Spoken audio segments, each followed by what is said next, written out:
Takže dnes nás napadl velice přelomový nápad. Víš?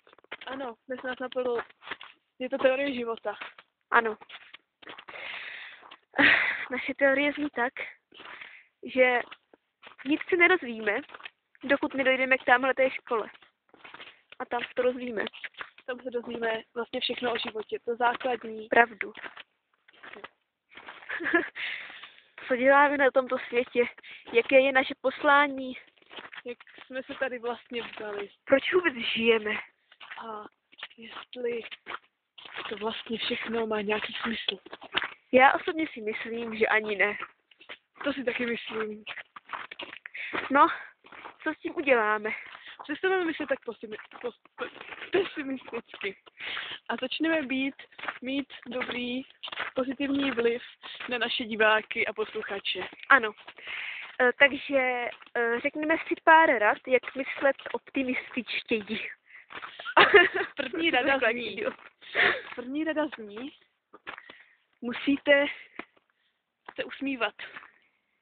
A co vám pomůže tomu úsměvu? No, drátek. Něco jako rovnátka, ale na rty. Záknete si je za uši, Jo. ty drátky, a budete se stále usmívat. I když jede auto a chce vás zajet. Protože ve skutečnosti to vůbec Není auto. Nejde sem. Jede to sem. Nejde. Jede. Nejede. Nahoru. Neměla jsem pravdu. Musíme se naučit přijímat to, že... Přijímat život takový, jaký je. Možná někdy na hovno, ale to už jsme říkali. Teda já. No, každopádně, když se podíváme na to nebe, na ty miliony hvězd, které na tom mobilu nejsou vidět. Právě. Ten mobil má tak debilní rozlišení. Ale úplně... musíme se nad tím usmát. A potom myslíme. Ne. Myslíme pozitivně. Já si nad tím zanadávám. A pak myslím pozitivně, ale až za nějaký čas. Stavím se za 12 rákem.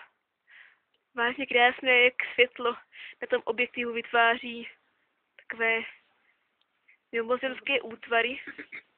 Chvíli je to zelený, taková malá zelená tečka. Pak je to zase červený.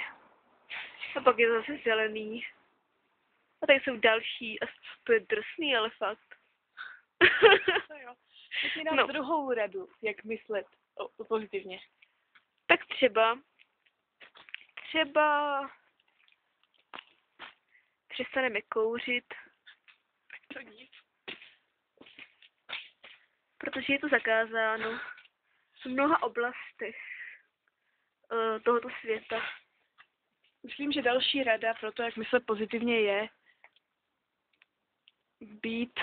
být milí na lidi a oni vám to začnou oplácet a pak se budete mezi nimi cítit dobře. No, já mám takový pocit, že lidi jsou stejně takový trošku zmrdí. Takže je úplně jedno, když na ně budete pozitivní. Ti, kteří jsou dobří, tak na vás budou pozitivní i tak, ale ti, kteří ne, tak nepomůže nic. Když budou dobří, tak když na ně budeš hnusná, tak na tebe nebudou pozitivní. Ale když si vezmeš takovou Janu, když si vezmeš pana Radka, tak pan Radek byl tak pozitivní člověk. Až se mi z toho chtělo blit. Tak pozitivního člověka jsem nikdy v životě nepotkala a chtěla bych ho potkat znovu. On se smál. On se smál pořád. Pořád. A nebyl spálený. Ne, no možná. No možná jo. Ale dostáváme se teda k tomu. On totiž věřil v Boha, ten pan Radek, a šířil tuto víru všude. Myslíte, že i víra vám může dopomoct tomu myslet pozitivně a žít opravdu produktivní a správný a veselý život? No, nevím, jak veselý.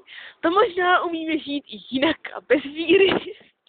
Ale jestli právě... Ten správný život je určitě víc věcí, jak prostě mít ten život veselější a mít z něho lepší pocit. Ale jestli mezi jednu z těchto věcí může patřit i ta víra. Ano, to zajisté může, ale já bych se prostě nedokázala jen tak na něco upnout. Teda na něco ano, ale ne na něco jako je víra, protože v Boha prostě nevěřím. A nemyslím si, že by nahoře byl nějaký Bůh. Je tam nějaké boží světlo, ale Bůh to nebude.